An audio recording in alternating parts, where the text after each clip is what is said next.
Okay, today we're talking about Section 408 and 411 of the International Fuel Gas Code. Safety first, remember to turn off the power and the gas to whatever appliance you're working on. And wear PPE. So here's the problem. You can see this furnace has this flexible yellow gas line going through the cabinet itself. That's not allowed. It needs to be hard piped like this. So we're going to fix that today.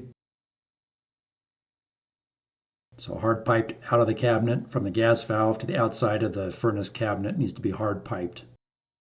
We got our gas shut off. So first we're going to shut the gas off to the furnace. The power's off to the furnace. So we're going to remove this flex line, break loose our union. Next I'm going to install a 12-inch long, half-inch national pipe thread nipple. And I use Teflon tape and pipe dope. And you want to remember to use Teflon tape and pipe dope that is rated for natural gas.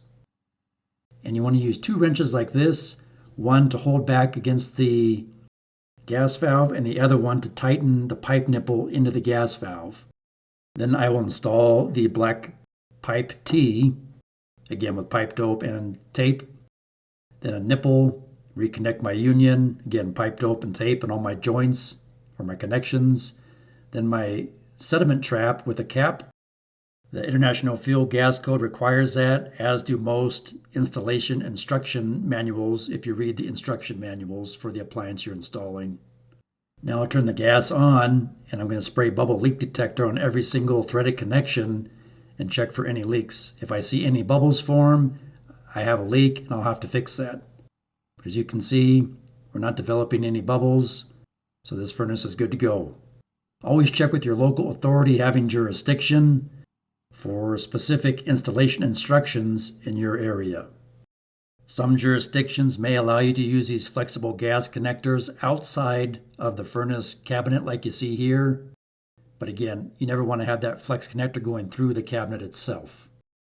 And now I'd like to tell you about our Practical Facilities Maintenance Handbook, available now in ebook and paperback format.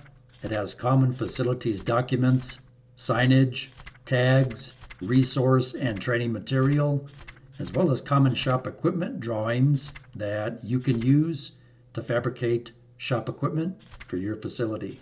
The link for this book is in the video description below. Or if you need shirts, hats, mugs, or weather-resistant stickers for your facility, there is a link in the video description below for this online facilities maintenance store where you can purchase the items that you see here. I hope you find this helpful. Please like, share, subscribe, leave me a comment, and thanks for watching.